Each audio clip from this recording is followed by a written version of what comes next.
Assalamualaikum warahmatullahi wabarakatuh. Hari ini pertemuan kedua metodologi penelitian membahas tentang paradigma penelitian. Penelitian sendiri terdapat penelitian kuantitatif dan penelitian kualitatif. Penelitian kuantitatif merupakan penelitian yang memiliki dasar menggunakan pendekatan deduktif dan induktif. Metode kuantitatif digunakan dalam suatu penelitian apabila masalah yang merupakan titik tolak penelitian sudah jelas. Penelitian ingin mendapat informasi luas dari suatu populasi, ingin diketahui pengaruh perilaku tertentu terhadap yang lain. Peneliti bermaksud menguji hipotesis penelitian. Peneliti ingin mendapat data akurat berdasarkan fenomena empiris dan dapat diukur, ingin menguji adanya keraguan validitas pengetahuan, teori, dan produk tertentu. Untuk gambaran penggunaan logika untuk merumuskan hipotesis. Pertama, kita temukan dulu sumber masalah. Jadi, untuk merumuskan hipotesis penelitian, peneliti harus menemukan sumber masalah. Bisa secara empiris atau teoritis. Kemudian membuat rumusan masalah penelitian. Membuat rumusan masalah dapat terbagi menjadi dua, yaitu konsep dan teori yang relevan dengan cara berpikir dan membaca, penemuan yang relevan dengan cara membaca hasil penelitian, pengajuan hipotesis dengan dua cara, pertama prinsip dedukatif dan kedua dengan prinsip reduksi. Pengujian hipotesis ini menghasilkan paradigma hubungan antar variabel dan hasil menyusun instrumen penelitian dan metode strategi pendekatan penelitian. Kemudian mengumpulkan dan menganalisa penemuan dengan berkorelasi dengan pengajuan hipotesis dan menghasilkan kesimpulan. Tujuan dari perencanaan penelitian kuantitatif adalah untuk memunculkan hasil yang kredibel, yang terpercaya, ukuran dan keabsahan dari data. Untuk itu, rancangan penelitian yang baik memberikan jawaban yang kredibel suatu pertanyaan. Jika terdapat kesalahan yang disengaja akan mengurangi kredibilitas hasil yang didapat. Proses penelitian kuantitatif sendiri ada rumusan masalah, disesuaikan dengan landasan teori yang relevan, rumusan hipotesis atau kesimpulan sementara, mengumpulkan data, menganalisa data. Dari pengumpulan data kita ambil dari beberapa sampel, kemudian kita kembangkan data tersebut dengan pengembangan instrumen, pengujian hipotesis, kemudian menghasilkan data yang kredibel. Kemudian kita analisa data tersebut, menghasilkan kesimpulan dan saran. Sumber-sumber variabel penelitian kuantitatif. Variabel sendiri adalah segala sesuatu yang berbentuk apa saja yang ditetapkan oleh peneliti untuk dipelajari, sehingga diperoleh informasi tentang hal tersebut, kemudian ditarik kesimpulannya. Terdapat 5 variabel yang dikemukakan oleh Sugiono. Pertama, variabel independen, variabel dependen, variabel moderator, variabel interventing, variabel kontrol. Variabel independen sendiri adalah variabel bebas, merupakan variabel yang mempengaruhi yang menjadi sebab perubahannya atau timbulnya variabel dependen atau variabel terikat. Variabel dependen atau variabel terikat merupakan variabel yang dipengaruhi atau akibat karena adanya variabel bebas. Contoh, pengaruh iklan terhadap motivasi pembelian. Iklan adalah variabel independen, motivasi pembelian adalah variabel dependen. Variabel moderator merupakan variabel yang mempengaruhi, memperkuat, atau memperlemah hubungan antara variabel independen dengan dependen. Variabel ini sering disebut sebagai variabel independen kedua. Contoh, anak adalah variabel yang memperkuat hubungan suami istri. Pihak ketiga adalah variabel yang memperlemah hubungan suami istri. Ada variabel intervening atau antara. merupakan variabel yang menghubungkan antara variabel independen dengan variabel dependen yang dapat memperkuat atau memperlemah hubungan namun tidak dapat diamati atau diukur. Contoh, hubungan antara kualitas pelayanan independen dengan kepuasan konsumen dan loyalitas. Dalam hal ini, kualitas pelayanan adalah independen, loyalitas adalah dependen, dan diantaranya adalah kepuasan konsumen atau intervening. Ada variabel kontrol, merupakan variabel yang dikendalikan atau dibuat konstan, sehingga pengaruh variabel independen terhadap dependen tidak dipengaruhi oleh faktor-faktor luar yang tidak diteliti. Contoh, apakah ada perbedaan antara tenaga penjual yang lulus D3 dan S1? Maka harus ditetapkan variabel kontrol berupa gaji yang sama, peralatan yang sama, iklim kerja yang sama, dan lain-lain. Tanpa adanya variabel kontrol, maka sulit ditemukan apakah perbedaan penampilan karyawan karena faktor pendidikan atau faktor yang lain. Kemudian, penerapan variabel dalam suatu penelitian tergantung dari desain penelitian yang dibuat oleh peneliti. Variabel penelitian eksperimen dengan menggunakan variabel kriterium dan variabel perlakuan. Jadi berdasarkan kriteria atau variabel perlakuan dari hasil observasi. Kemudian ada penelitian dengan desain survei menggunakan analisis jalur PET. Ya, jenis variabel yang digunakan variabel yang mempengaruhi eksogen dan variabel yang dipengaruhi endogen. Jadi ada variabel yang mempengaruhi disebut dengan variabel eksogen, ada variabel yang dipengaruhi yang disebut dengan endogen. Penelitian desain survei korelasional dengan menggunakan jenis variabel terikat dan variabel bebas. Jadi korelasional itu korelasi atau hubungan, bisa mempergunakan dua variabel, yaitu variabel dependen dan variabel independen. Karakteristik metode kuantitatif. Karakteristik penelitian menggunakan metode kuantitatif bisa dijabarkan dengan pertama, desain penelitian kuantitatif. Desain penelitian kuantitatif dibuat secara spesifik, jelas, dan rinci. Ditentukan secara baik sejak awal penelitian. Desain penelitian ini juga menjadi pegangan langkah demi langkah penelitian. Kemudian tujuan penelitian kuantitatif menunjukkan hubungan antara variabel, kemudian menguji teori yang digunakan, dan mencari generalisasi yang mempunyai nilai prediktif atau prediksi. Teknik pengumpulan data pun secara kuantitatif menggunakan kuesioner, observasi, wawancara terstruktur.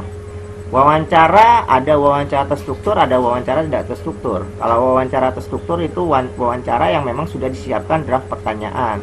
Tapi wawancara tidak terstruktur itu wawancara yang memang pertanyaannya secara insidental atau pertanyaan yang tidak ada dalam draft pertanyaan. Karakteristik metode kuantitatif. Instrumen penelitian kuantitatif bisa menggunakan pengujian atau tes, kemudian angket, wawancara terstruktur, dan menggunakan instrumen yang telah terstandar. Data penelitian kuantitatif hasil pengukuran variabel yang dioperasikan dengan menggunakan instrumen-instrumen pernyataan-pernyataan yang sudah diberikan dalam kuesioner dan wawancara. Sampel penelitian kuantitatif itu bersifat representatif dan random atau acak. Data penelitian sudah ditentukan sejak awal.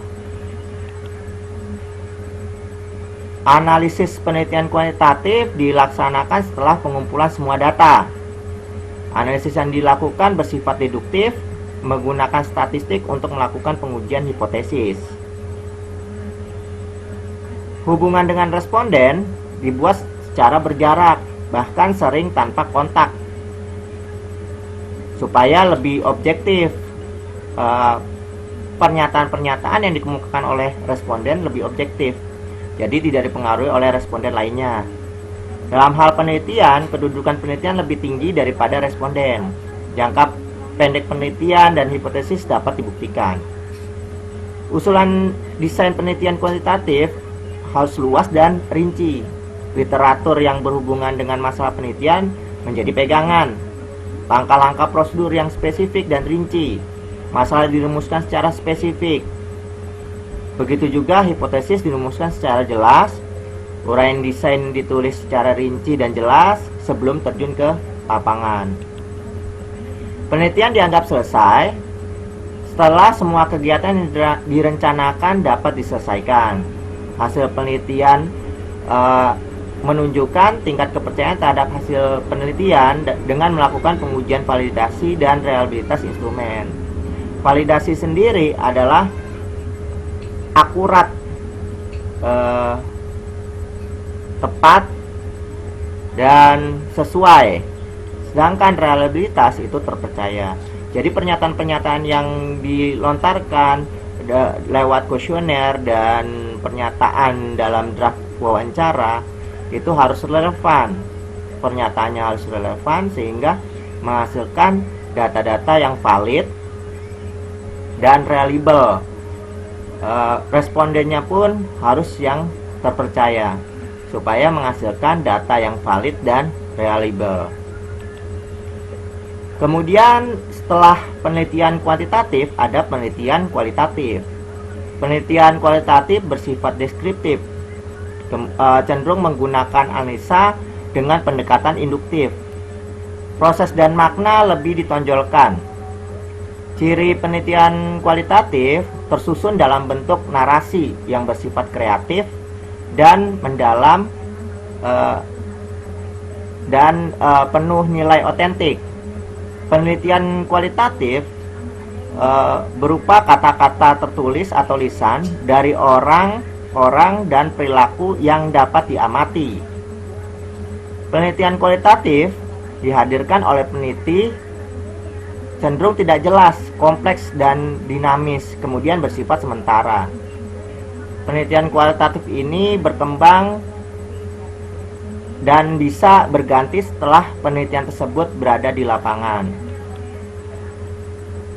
Metode penelitian kualitatif digunakan peneliti apabila penelitian tersebut masalah penelitian yang diangkat belum jelas, meneliti secara perkembangan, memahami perasaan manusia, memahami makna di balik data yang tampak di permukaan, untuk memahami interaksi sosial, mengembangkan teori, dan memastikan kebenaran data. Penelitian kualitatif banyak digunakan dalam bidang sosial. Macam-macam analisis data kualitatif. Analisis domain. Pada analisis domain memperoleh gambaran umum secara menyeluruh tentang objek penelitian, situasi sosial. Kemudian ditemukan berbagai domain atau kategori dengan pernyataan penelitian menetapkan domain sebagai pijakan penelitian selanjutnya. Makin banyak domain yang dipilih, semakin banyak waktu diperlukan untuk penelitian. Analisis taksonomi. Domain yang dipilih selanjutnya dijabarkan menjadi lebih rinci. Untuk mengetahui struktur internalnya dilakukan dengan observasi terfokus. Analisis komponensial, mencari spesifik pada setiap struktur internal dengan cara mengkontraskan antar elemen. Dilakukan melalui observasi dan wawancara terseleksi dengan pertanyaan yang mengkontraskan atau berbalik arah. Analisis tema struktural, mencari hubungan antara domain dan bagaimana hubungan dengan keseluruhan dan dinyatakan dalam tema atau judul penelitian. Desain penelitian kualitatif dibuat secara umum, bersifat fleksibel, dan bisa berkembang, muncul dalam proses penelitian. Tujuan penelitian kualitatif menemukan pola hubungan yang bersifat interaktif, menemukan teori, menggambarkan realitas yang kompleks, dan memperoleh pemahaman makna. Teknik pengumpulan data pada penelitian kualitatif dengan menggunakan participant observation dan deep interview, dokumentasi dan triangulasi ya jadi deep interview itu adalah wawancara secara mendalam dan observasi pada responden. Instrumen penelitian kualitatif itu menggunakan instrumen seperti buku catatan, tape recorder, kamera, handycam, dan lain-lain. Penelitian kualitatif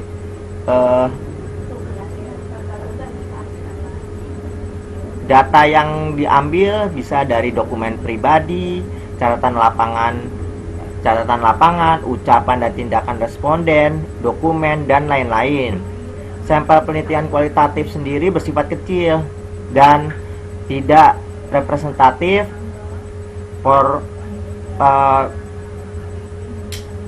proporsif berkembang selama proses penelitian. Kemudian analisis penelitian kualitatif dilaksanakan terus-menerus sejak awal sampai akhir penelitian, bersifat induktif, dan analisanya juga mencari pola, model, dan tema teori. Hubungan dengan responden bersifat empati, akrab, supaya memperoleh pemahaman secara mendalam. Kedudukan antara peneliti dengan responden kedudukannya sama, bahkan sebagai guru dan konsultan. Jangka penelitian lama sampai data penuh dan dapat ditemukan hipotesis atau teori. Untuk usulan desain penelitian kualitatif itu singkat, umum, dan bersifat sementara. Literatur yang digunakan bersifat sementara, tidak menjadi pegangan utama. Prosedur bersifat umum, masa penelitian bersifat sementara, ditemukan setelah pendahuluan. Hipotesis tidak dirumuskan karena akan menemukan banyak hipotesis. Fokus penelitian ditetapkan setelah diperoleh data awal dan data lapangan. Penelitian dianggap selesai setelah tidak ada data yang dianggap baru atau jenuh. Hasil penelitian dilihat dari tingkat kepercayaan terhadap hasil penelitian kualitatif dengan melakukan pengujian kredibilitas, dependabilitas, proses, dan hasil penelitian. Baik, itu saja untuk pertemuan kedua tentang paradigma penelitian. Ada latihan soal yang kalian harus kerjakan. Silakan dikerjakan, di-upload di Google Drive, kemudian linknya di-share di MyBase. Sekian dari saya, terima kasih. Wassalamualaikum warahmatullahi wabarakatuh.